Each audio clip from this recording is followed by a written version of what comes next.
Hey everyone, I'm back. It's Mike. I'm here to give you a little bit of a preamble about this next preview that we wanted to give you. This is for our series, Giant Days of Our Lives. It was a series by Brian, Kait, Lamphere, and Kara. They were talking about everything and anything Giant Days, going volume by volume, breaking down the series, assigning character roles, and giving you a Spotify music breakdown. Brian put together an amazing Spotify playlist that we'll link in the show notes. But yeah, this is a really fun series. I was really proud of the work that these three were able to put together. And I think if you like Giant Days, or if you just like people who enjoy really fun, adorable comics, I think you're going to love listening to this. And of course, you can listen to the rest of the series on our Patreon at patreon.com/IRCB podcast. Enjoy.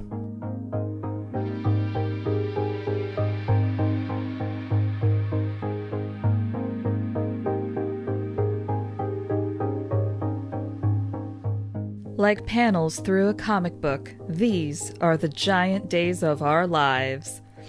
Welcome to a very special miniseries of the I Read Comic Books podcast. As many of our listeners know, we are, how shall I put this, high-key obsessed with the series Giant Days from Boom Studios. I'm Kara Szymborski, joined by Brian Murray and Kait Lamphere, and we are talking about Giant Days Volume 1 today. This includes issues 1 through 4, writer John Allison, artist Lisa Tremain, colorist Whitney Cogar, and letters by Jim Campbell. I'm going to hand it over to Kait for an introduction to this volume, and then we will discuss each our top 3 favorite moments for this volume, as well as fight over who is which character in our protagonist trio. And without further ado, these are the giant days of our lives. Full spoilers ahead for Volume 1. We start with, the volume opens with an establishing panel. Daisy Wooten, Esther DeGroot, and Susan Ptolemy were assigned dorm rooms across the hall from one another and have become friends. Daisy is homeschooled and not ready for this cruel world. Esther is pale, interesting, and her high school relationship just ended. Susan, by her own account, is flawlessly commonsensical, and the others would be dead without her. Susan and Esther enter a bet that Susan can't afford drama for 3 days. Over the course of the volume, we see Esther cause a cafeteria catastrophe and also find herself on the 25 hottest freshman girls list. So she loses the bet and has to give Susan a back massage. Susan gets revenge on the boys who created the list by calling their mothers and one very disappointed elderly aunt. The matriarchs interrupt a class to bring the 3 boys out by their ears, and one boy is even placed in a very large handbag. Susan herself is not free of drama.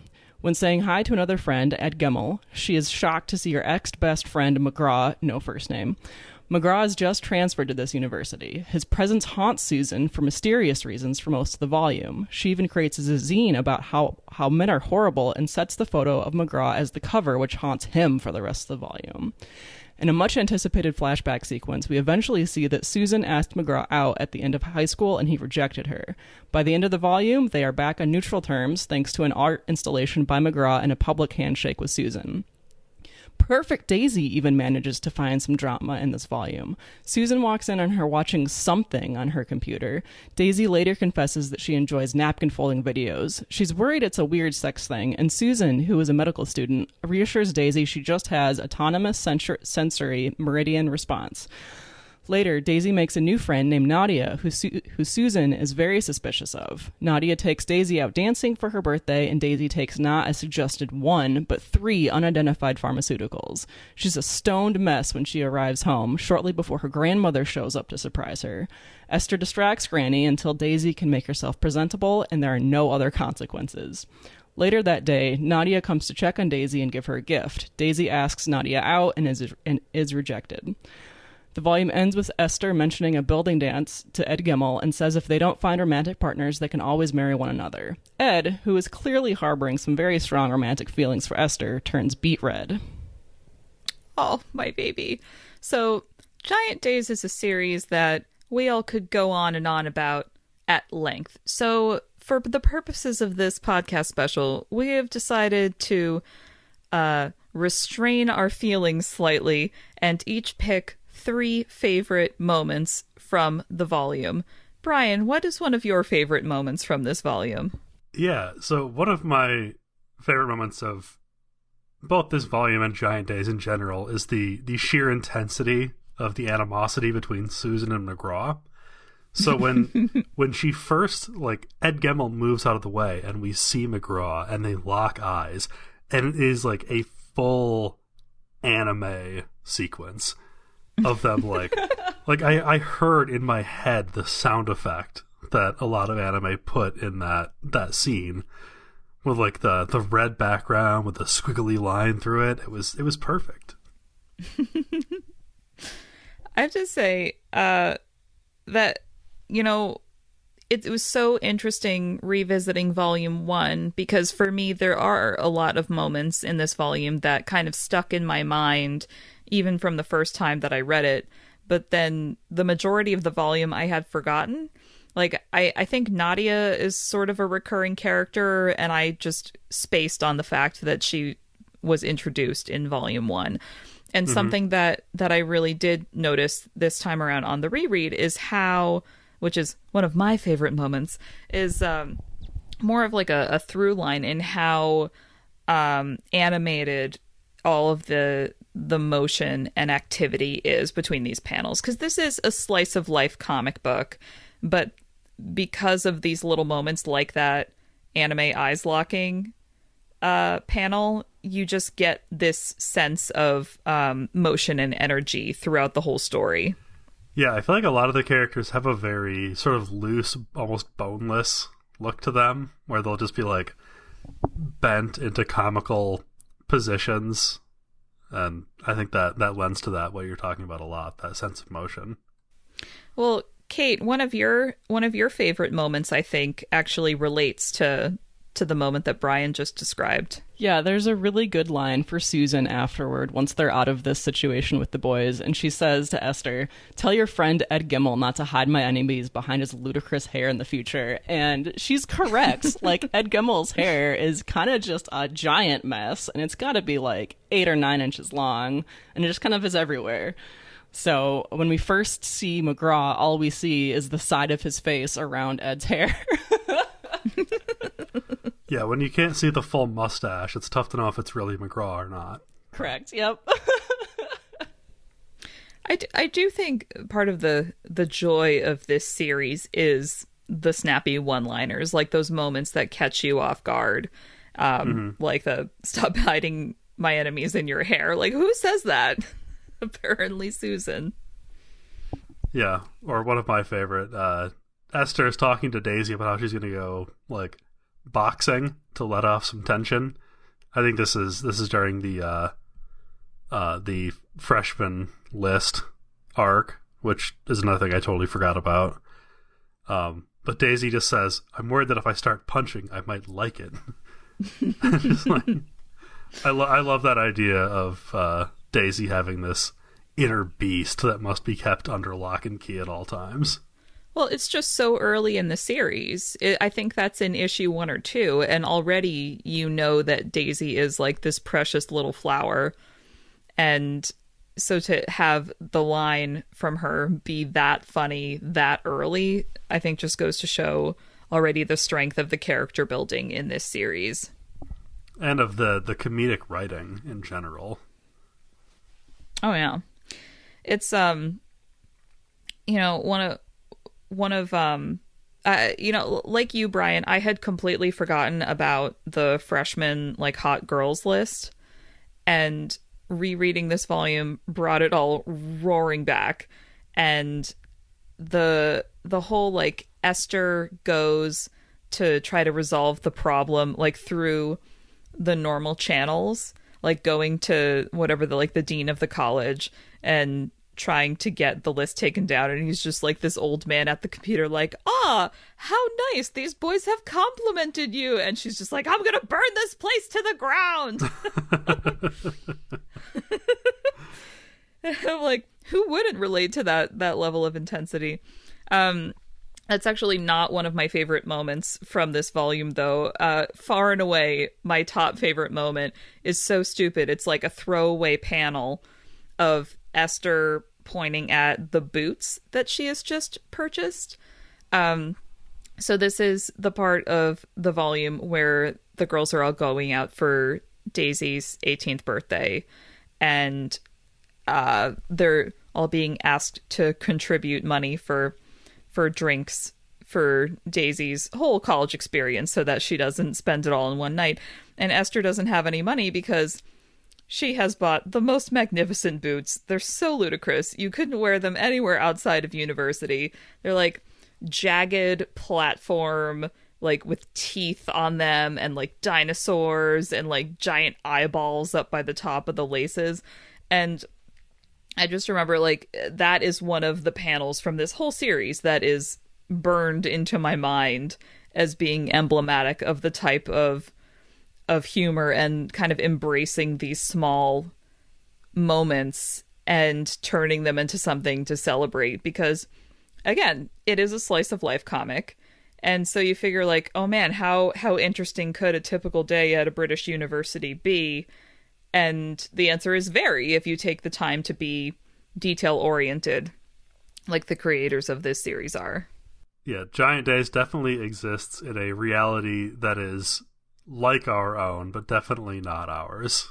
Like, my first thought when I saw those boots was that they looked like a prop out of Beetlejuice.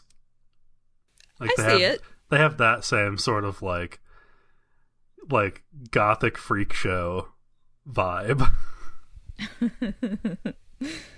Oh man, but speaking of Daisy, Kait, I get the sense that a lot of your favorite moments from this volume were about our fluffy-haired heroine. Yeah, that's definitely true. Daisy is, well, okay, I can't say that Daisy is my favorite because let's be real, all of them are my favorite. But when Daisy gets very stoned at the club, her grandmother shows up and Susan is trying to get Daisy into bed while Esther is trying to hand her the grandmother out in the hallway. And Esther peeks her head in and she's like, well, get Daisy out here to visit her grandmother. And Susan goes, Granny, she's not up for an audience with Granny. And this is one of those panels where the limbs are like liquid, like Brian had mentioned earlier. And it just emphasizes like just the way that the lettering is done and look on Susan's face and Daisy's wobbly arms just emphasize everything about the moment. And it's so funny, but you can feel the tension too. It's like they are very stressed out. And closely followed by another shining moment of comedic timing in comic books when Esther goes, put her in a cold shower like in the movies. And you just get the sense that because a strong subplot in this volume is Susan trying to convince Esther that Esther is like a walking drama bomb. And this is a moment where you see Esther kind of embracing or reveling in that experience. She's like in the movies, we have to do it. But, you know, you're saying how it's hard to pick a favorite character. I think from the start, my favorite character was Esther because she's just so over the top. And she says these things that in... you know, a typical conversation would carry a lot of weight, but the way she says them very casually, it speaks to me.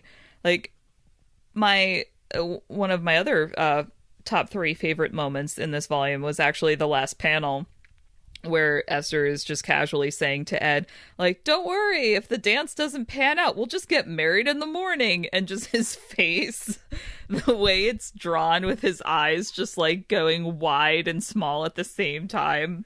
Which, Yeah. describing, and just the way she said it, I was like, that is a thing that I would say, not thinking about the consequences. I didn't notice that Ed's feelings for Esther started this early. Like we had mentioned earlier, how many things we'd forgotten that happened in Volume 1. And I thought, for some reason, that Ed's crush on Esther started in like Volume 3 or something. But man, it's everything is just the groundwork is just laid in this volume for like the rest of the series. Which is kind of, I think it speaks to how, I think for a lot of us, getting hooked right away on this series and right away getting the sense that this was something fun and special and like funny. Like, when was the last time you read a funny comic that actually made you laugh? Like, Giant Days consistently makes me laugh out loud. Yeah, like it's a thing where I'm not going to get into like sociology or psychology, but if you laugh out loud while you're alone with something, that's really funny for you. Because a lot of the times, like, people laugh more when they're in a group setting, you know, like at a comedy show or something like that. But Giant Days had me like cackling alone in my car on my lunch break reading this. So like that was when I knew that this was going to be something special. And it has maybe half a panel of exposition at the start where it just says these are these three characters, and then boom, you're right in the middle of the plot. You're right in the middle of their interactions with each other and the world around them. And I found that really refreshing to just be like, okay, like they've already met. We have like maybe a page of exposition, but it's not heavy-handed. We're just already along for the ride. Yeah, I definitely had a moment of this comic is telling me what's happening and not showing me what's happening. Like, I didn't see them meeting or anything, but you're right. Like, that does set it up to just be action and drama after that. But when I first read it, I'm like, man, I don't remember this comic being just so much, you know, informing you of things instead of showing you. But yeah, it is really just that one page.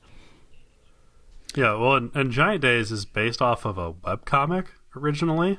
So I wonder if, like, those brief stories of them talking about the things they did together, I wonder if that was stuff from the webcomic. Oh, sounds like we have some investigating to do. Yeah, I've never looked into the webcomic for this, but that's a good idea. I don't think I knew that there was a webcomic. Oops. Well, I think that Esther came out of something else, which is probably that webcomic, but I didn't know if the other two had been in it. I have to say, something that I noticed I don't know if you guys had this experience, but in the first issue, there's a throwaway line about how they are attending university in Britain. Mm-hmm. And for some reason, I didn't retain that fact. And I was just merrily reading along. And then all of a sudden something happened. I forget what, but it must have been in volume 2 or 3 where something happened where I was like, this is not America. Like, bold of me to assume that any university story needs to be happening in the United States. But I was like, wait, is this Canada? And then other things happened where I was like, no, this is definitely the UK. But I feel like I never really confirmed that, but it was waiting for me in volume 1 all along. I was just not paying attention. Speaking of things that I noticed this time around, there's a big flu pandemic going around campus in the second issue. Timely. And, yeah, we are recording this in November of 2020, so we are currently in month 8 of the coronavirus pandemic, and there's a page where it shows 3 panels for each of our main trio. There's a 12 p.m., a 3 p.m., and a 5 p.m., and like Esther is just slowly getting buried under more blankets as the chills overtake her. And Susan is just like stressing out. She's in nicotine withdrawal, but she's like trying to read a book, and the 5 p.m. panels are eating a page from the book. Yeah, I didn't notice until this reading that she flips the book upside down by 3 p.m. Yeah. and then Daisy is just like fully comatose, waking up at 5 p.m. And I just watched that. I was like, wow, I've had each of those days in this past week. Like, oh. That's just, I mean, that I think that was when I was like, yeah, like, okay, I love each of these characters. But again, it's like right away, first volume, first 4 issues, so you know exactly who each of them is. Mm-hmm. Oh, yeah, speaking of Daisy's chill, the whole napkin folding videos scene when you think that maybe she's watching something that's not innocent, and it turns out to be like ASMR, that is a theme through this whole volume. I thought that it was like some throwaway funny moment between, you know, girls that live in a college dorm together, but I know that I recall that Daisy does respond to various sounds in her environment through the whole series, and I just thought it was like, oh, that's just Daisy, but the reason is presented right here in volume 1. And then later when she's stoned out of her mind in the club, she's in the bathroom and either the tap is on or the hand dryer is going. And it's the hand dryer. Okay. And then Nadia walks in and Daisy is like, this song is so beautiful or something. Yeah. And so just this whole like Daisy's ASMR thing where she picks up on these sounds in her environment. I love that it's just dropped in there and then it's actually played off of instead of just being a moment. Did you guys remember that Daisy adopts a baby bird in this issue? No, I forgot. Yeah, same. It's like, rereading this volume, all of a sudden Daisy's like feeding a pigeon outside her window, and then the pigeon like gets murdered in front of us. We don't see it graphically, but that's what happens. And then Daisy discovers the pigeon has left behind a baby pigeon, and I think she starts carrying it around with her, and everyone's just like, that's fine. Yeah, this is the pigeon that spoke to her while she was hopped up on Eastern European flu meds. Oh, I mean, Daisy does 2 drugs in this volume. Oh, there's just nothing really funny about watching your very innocent friends get very high. It's part of that rite of passage of being in the college experience, I guess. I don't know. I've never done drugs like that, so I will just assume that it's entertaining for everybody else. Yes, me neither. So part of the convenient joy of recording this as a trio and having a trio of main characters is that we get to perhaps see ourselves in these characters in each volume as we go through. So Brian, did you particularly identify with one of our fabulous trio this time around? Oh yeah, I'm absolutely Susan for this volume. I mean, she spends most of the volume causing her own problems out of her own stubborn pride. Like, come on, that's the title to my autobiography. Causing problems by my own stubborn pride, the Brian Murray story. Yeah, like it's just not a day for me if I don't complicate it for myself with something. That sounds very stressful. I'm so sorry. It's not great. How about you, Kait? Did you see yourself in any of our girls? Yeah, I mean, after this conversation about Daisy, maybe I shouldn't admit this, but I feel like I am the most like Daisy in this particular volume, just because she's agreeable about going to the club, and she's agreeable about eating whatever her friend gives her, and about going to breakfast with Granny, even though she was just stoned out of her mind the night before, and she takes the cold medicine that somebody gives her. Like, I just like, yeah, you're my friend, I trust you, I'm in, whatever you want to do. Fool. So conveniently, I don't have to fight either of you this week, because I did see myself mostly in Esther, which, you know, I think I'm the kind of person who's like high maintenance but likes to think they're chill, but I have zero chill, let's be honest here. And so Esther spoke to me in this volume as being a representative of a facet of myself, because there was a lot of her impractical wardrobe choices being featured. There were the boots, as I mentioned, which caused her to not have spending money.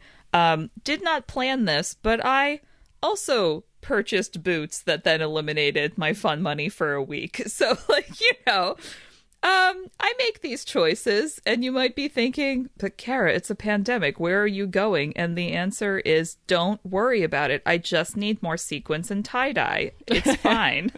You know, if the boot fits, right? Everyone has their coping mechanism. But I also enjoyed how she, you know, speaking of having an impractical wardrobe for the situation, at the point where everyone is getting the flu that's going around, Esther decides that she must be dying of meningitis and must actually go to the doctors, and then realizes that all of her quote-unquote normal clothing is just strewn around the floor, and she doesn't trust her senses to be able to determine if they are passing the sniff test and if she can wear them out in public.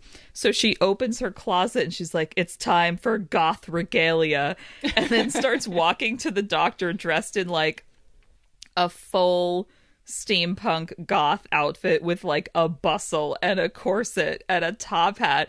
And I was just thinking about that. I was like, I mean, you know, if I had to leave the house right now and nothing else was available, I have like 6 dresses that, you know, are the kinds of things you would wear to like somebody's wedding. And I'm not going to any events anytime soon. If I had to, in a pinch, I could bust out some Tulle and just go. Like, and at that point, you might as well throw in a tiara and a cute purse. Like, there are options here. Well, at that point, it's definitely intentional, you know? So people won't think it's as weird as just the dress. It's like, yes, I meant to bring some joy to myself through my clothing choices today. So anyway, I hope I don't get sick, because then that might manifest. Or I could just keep living in tie-dye sweats. I don't want to find out. But, you know, my options are here. So, now that I've created that mental picture for myself, is there, Brian, I think you have a musical component to this adventure of our recording. So, years ago now, I created a Giant Days playlist for myself, just songs that make me think about Giant Days. So I'm going to try and pick a song to go with each volume. And I'm not really sure what the right one for this is, but I think I'm going to have to go with Fluorescent Adolescent from the Arctic Monkeys. Just for that vibe, you know? I don't know, Brian. I've never heard the song. Oh, well, it's got a real, like, I don't know how to do it without just like singing it, which is absolutely not going to be a part of this show. Right. Well, Brian, how does it make you feel? Is it up tempo or down tempo? It's very peppy. It's got a real, like, I wouldn't call it a marching beat, but it's got a very like a driving force to the song. In the same way that I feel like this album really, or this album, the same way I feel like this issue really pushes you further into the series as a whole. Mm-hmm. I mean, I was going to say for a song choice, since Daisy has already sort of picked one for us by saying that the hand dryer sound is the best song she's heard all night. Like, that's the obvious pick. Yeah, or she says it's even better than Enya, so maybe if I had thought ahead, I could have gotten an Enya track on hand. I do love that she's a fan of Enya, and that's like her end all be all of music. Yeah, because of course she is. Oh man. Do you guys have any final thoughts about Volume 1 of Giant Days before we wrap up for this episode? I'm all set. I think I've said my piece. Yeah, just that it really is the foundation for the whole series, and I feel like it's even more strongly a foundation than like the average Volume 1. Does that make sense? Like, all of the pieces are put out, and then the rest of the series plays off of everything that you find in Volume 1. Mm-hmm. All right, sounds good. Well, Brian, take it away. Read us out. Yeah, we just want to say a quick thank you to all of our Patreon folks for making this show happen. It literally would not exist without your support. Big thank you to Zander for editing. Thank you for Mike for producing. Thank you to Infinity Shred for providing the music for all of our shows. And speaking of music, if you're at all interested in the Giant Days playlist I mentioned earlier, there's going to be a link in the show notes. And class dismissed.